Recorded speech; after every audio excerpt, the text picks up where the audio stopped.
បាទជំរាបសួរពុកម៉ែបងប្អូនអរគ្នាថ្ងៃនេះមកចែកម្លែកធ្វើម្ហូបស្ងោរជ្រក់ស្ពៃជូរបងប្អូនអញ្ចឹងថ្ងៃនេះគឺអត់មានអីច្រើនទេគ្រឿងផ្សំរបស់យើងគឺមានសាច់ជ្រូកហើយស្ពៃជូរហើយគ្រឿងផ្សំបន្ទាប់ទៀតនោះគឺយើងមានខ្ទឹមហើយប៊ីយ៉ាហ៊ឺហើយនឹងដុំស៊ុបខ្នុរចុងក្រោយគឺលខ្ទឹមតោះកុំឲ្យខាត់ពេលយូរយើងមករៀនធ្វើទាំងអស់គ្នាដំបូងគឺយើងដាក់ខ្លាញ់សិនយើងដាក់ខ្លាញ់ពីវែកមក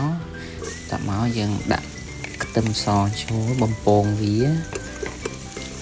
បន្ទាប់មកយើងកូរវាឲ្យមើលទៅរាងក្រហមបន្តិច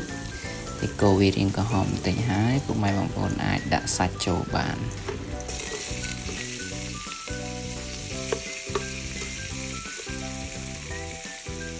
អូខេបន្ទាប់មកយើងដាក់ទឹកត្រីមកវែកចូលមក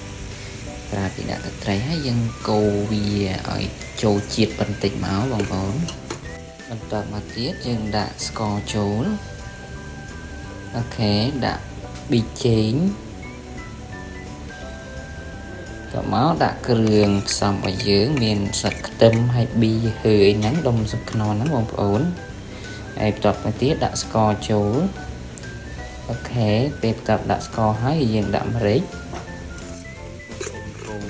ចូលជាតិបន្តិចមកក្រោយពីកូរហើយបងប្អូនអាចចាក់ទឹកចូលបានណាបងប្អូន